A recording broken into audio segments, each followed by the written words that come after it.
Hello. I am driving again. It's just so convenient to record my podcast while I'm driving. So you might hear some background noise while driving, or you might hear a baby. You'll probably hear both. But I thought this was a good opportunity to record this week's podcast and talk to you a little bit about what I've been thinking about, mostly because I was just visiting family, and recently I haven't been around family as often. Me moving down to Texas and then moving up to South Dakota and being around my husband's family. I haven't been around my own family. I was just thinking about old mindsets. It's funny because it all started a couple days before I started, bless you, before I left for my trip for vacation. And I had this dream, and one of my spiritual mom always says that dinosaur dreams are generational curses. So if you have a dream with dinosaurs in it, it could be that. And so lo and behold, I used to have these kinds of dreams as a kid all the time. And I really haven't had a dream like that in a really long time. Sorry. He's just talking. And I did have a dream like this a few days before I left for my trip. So obviously right away I told Caleb about my dream. And immediately he was like, "Oh, you better be aware of old mindsets." And I was like, "Oh, I never even thought of that," because I had been wondering what it meant. And I kept thinking about it, and then Caleb just said that, and I'm like, "You're probably right." Well, lo and behold, I'm spending... So, for me, old mindsets come from just a way you used to think, a way that maybe isn't as positive, could be a demonic way of thinking, and you didn't know it was growing up when you were a child or younger, and you didn't know it was a wrong way of thinking or a manipulative way of thinking, or these type of things. It could be like,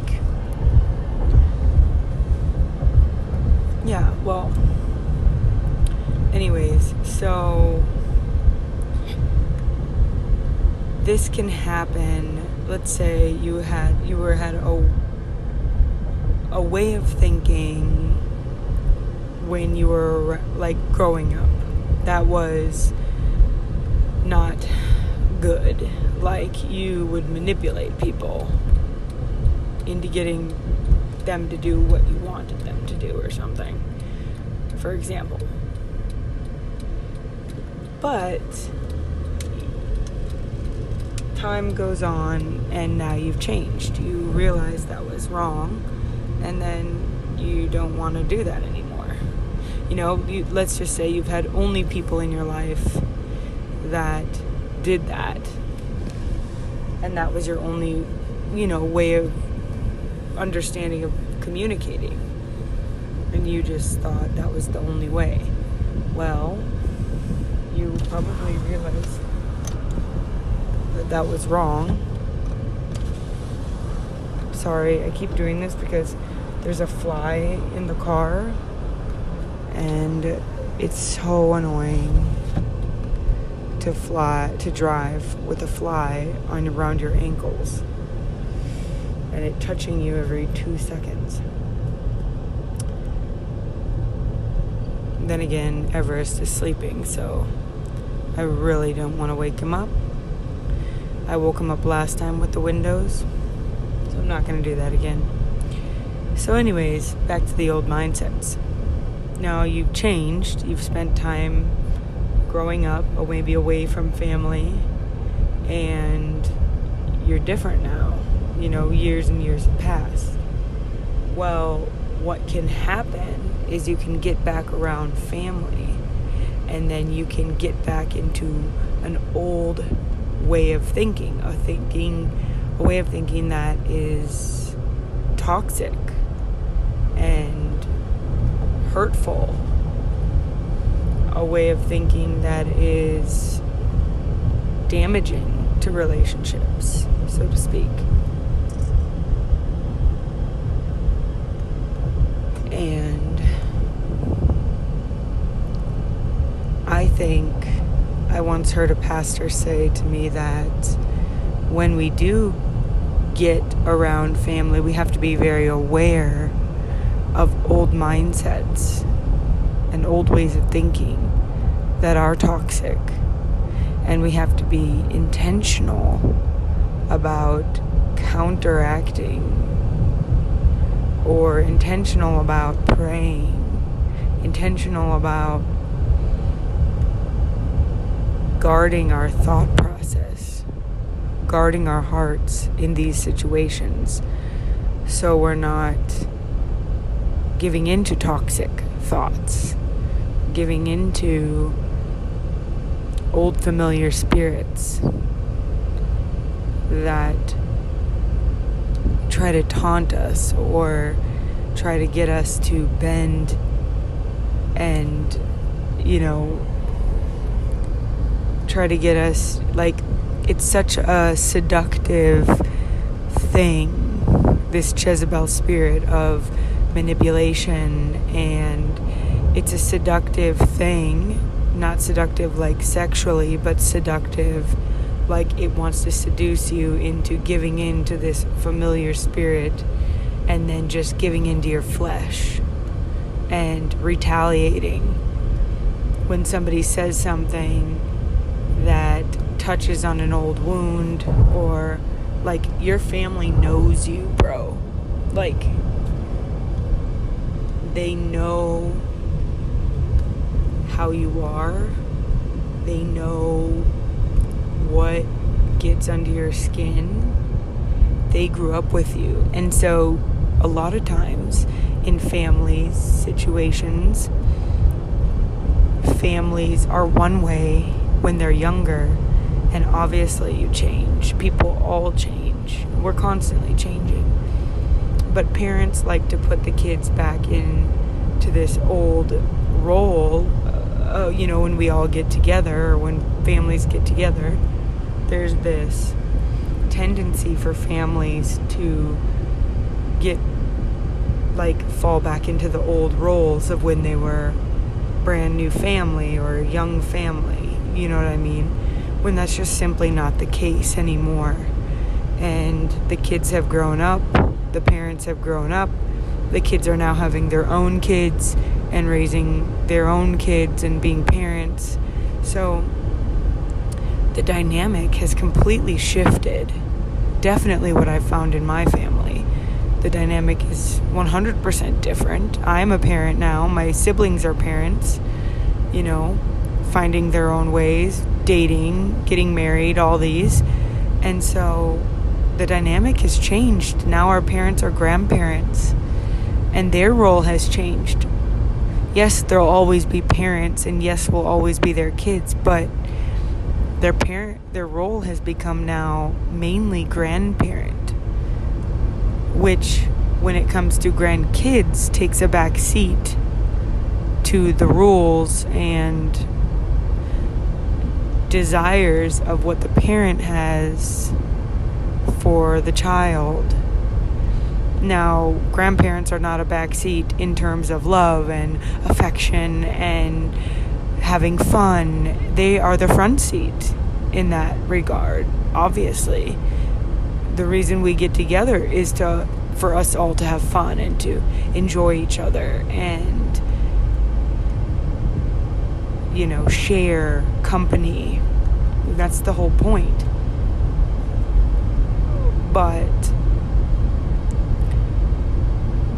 I'm getting off on a whole nother subject. That's a subject for another time. Not even going to talk about that. But getting back into old mindsets. And then I think the biggest thing I wanted to talk about today was that the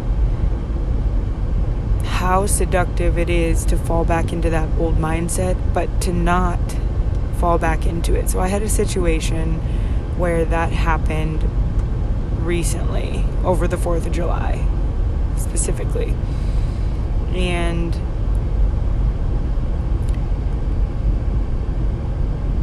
without explaining the whole thing, the situation was a way of thinking when I was young that was not good, that was toxic. And the enemy was coming in and trying to say, well, you've never changed, you're the same, and your relationship with this person is the same, and it'll never get better, and it's actually worse, and you're going to ruin your relationship. You should just walk away from this relationship altogether. Now, obviously, that's hecka toxic and not true, and a big fat lie, because the only thing he can do is lie. So, but in the moment, it just seemed completely helpless and hopeless, and that there was no way of fixing it. And so, fast forwarding, to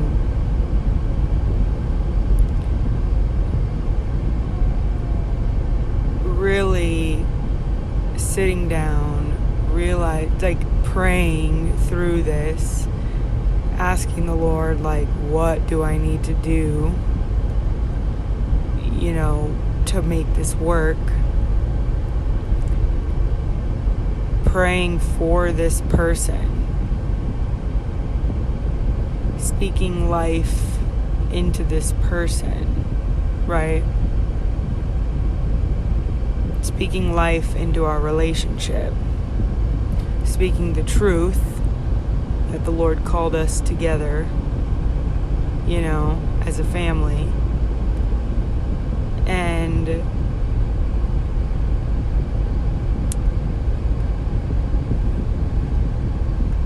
just spending time in prayer, but also just spending time alone.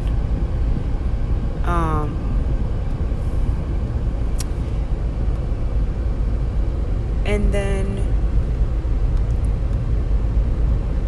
really being intentional to desire to work this relationship out and not just give up. Because I think a lot of times people in relationships just want to give up, especially if it's hard. I think that's the easy thing to do, is to just say, well, I'm not going to make this work. When in reality, regardless if you want to be around this person long term or not, I still believe that you should work out an issue in a relationship, whether you're close friends, your family, your immediate family or distant family, or even friends, acquaintances, even if you're acquaintances and you probably will never see them again. It's very important to not just run away, but to face the situation, to face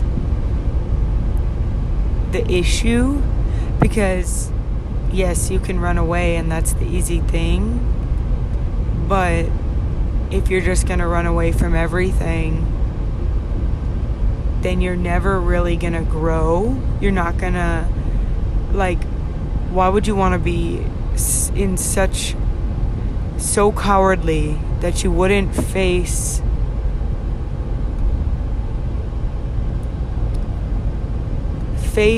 a situation that could potentially, it's not potential, any argument or anything you need to work through, especially with family, will bring you closer.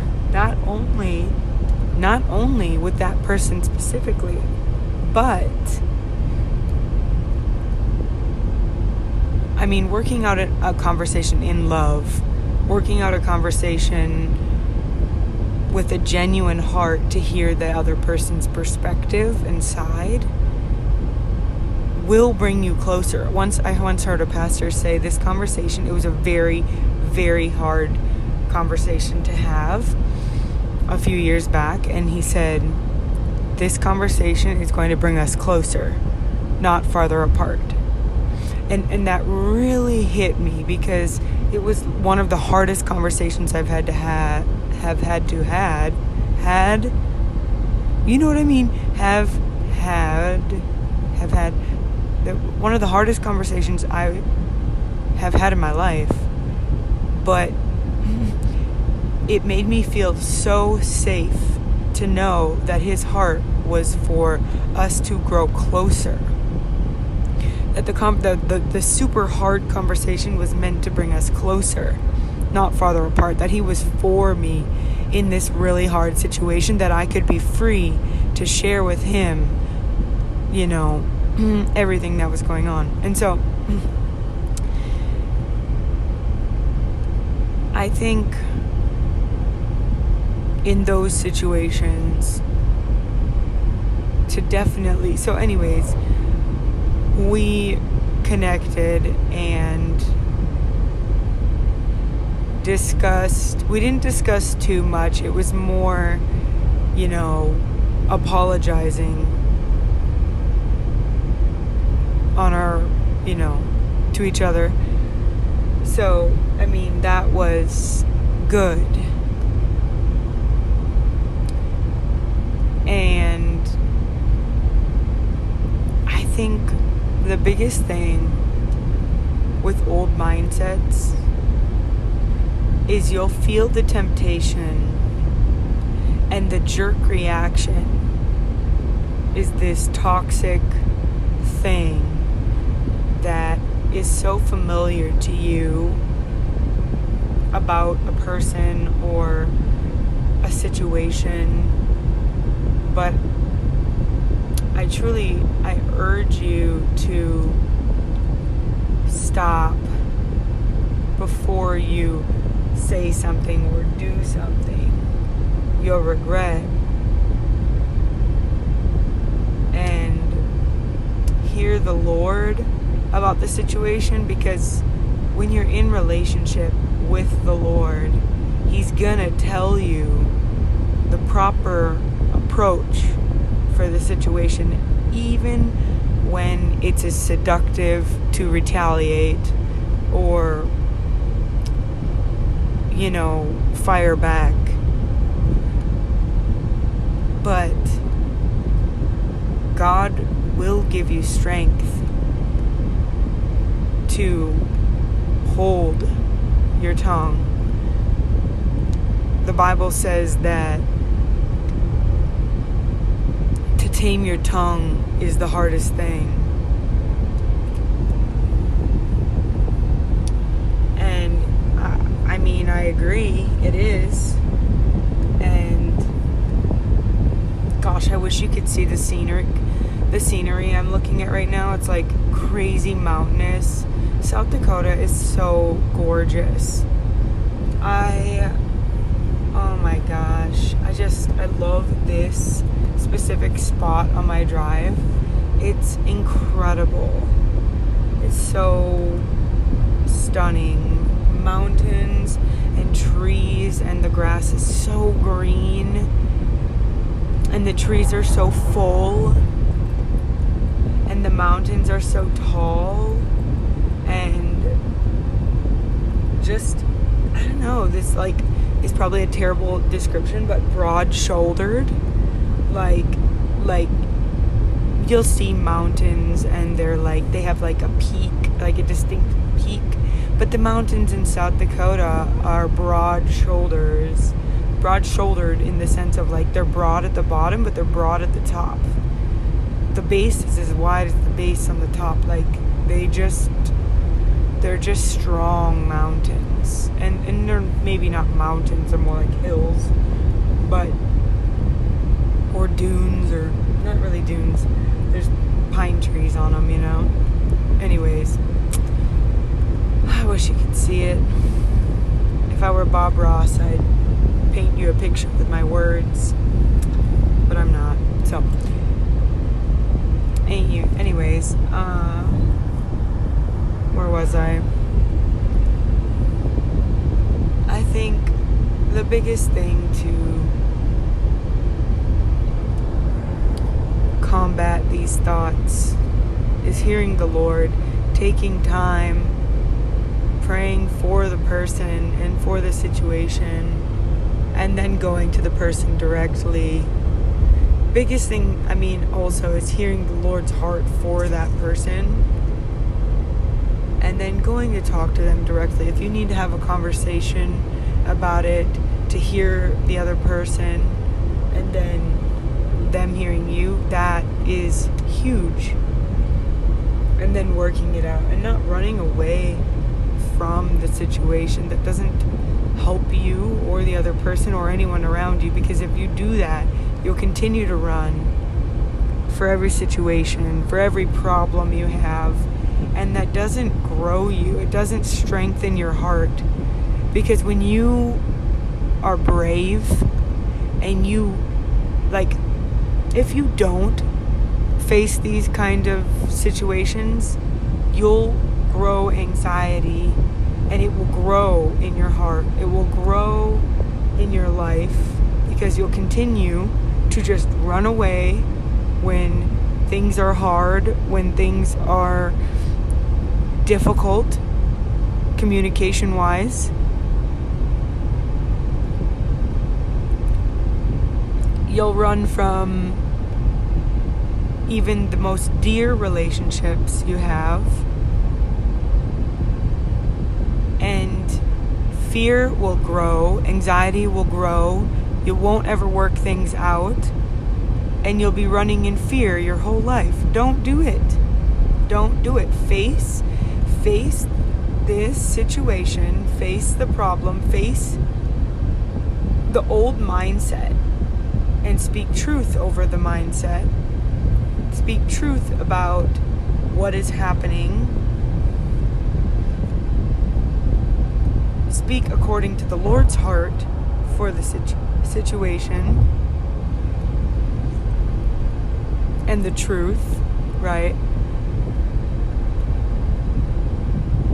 And then go talk to the person, as much as it stings, as much as it's scary, as much as anxiety you have or fear, and face it and get it over with, and hear the other person's heart, hear, what's bothering them, and then be okay with change. Be okay to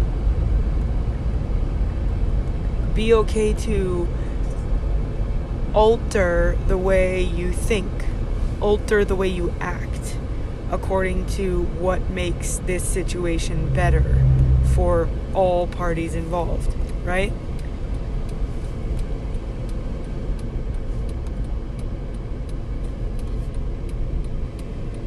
I just don't understand why people don't in life, if I'm being honest.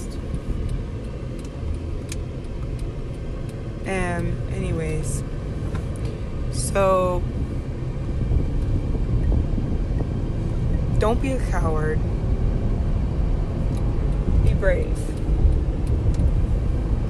Easier said than done, but you can do it. And God will give you the strength And you will grow in confidence.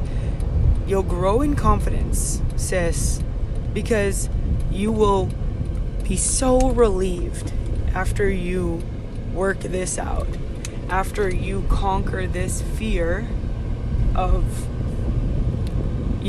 whatever XYZ mindset you have, which is probably wrong, which is most likely wrong. Whatever fear or mindset you have that's toxic and wrong is probably wrong. You know what I mean? Does it line up with the Word of God? Probably not. Especially, if it's a wrong mindset.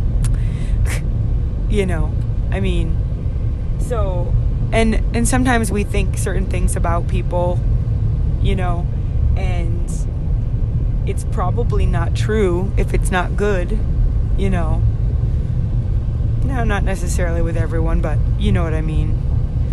Love hopes the best in people. And so,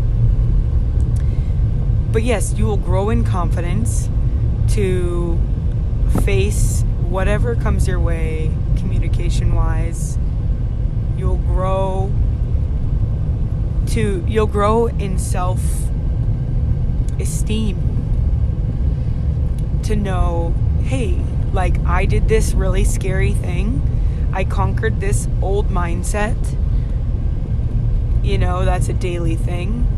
I conquered XYZ, and you'll have more confidence to do the next scary thing. And then the next scary thing. Because why would you ever want to live in fear your whole life? Your whole life in fear of all these things coming up, because things are always going to bring fear. It takes a true man and woman of God to stand up and face that fear, face that demon, that intimidation, that demonic being, because God is bigger than it anyways. So who cares? Plug your nose and jump in and just do it. Anyways, I hope this podcast makes sense. It might be a little bit shorter today. I hope you took something away from today. You can follow GoTGD on Twitter. Keep the conversation going. You can DM me at Georgia Hertzberg _ on Instagram. And rate this podcast. That would be amazing. Wherever you're listening to podcasts, follow along, and we'll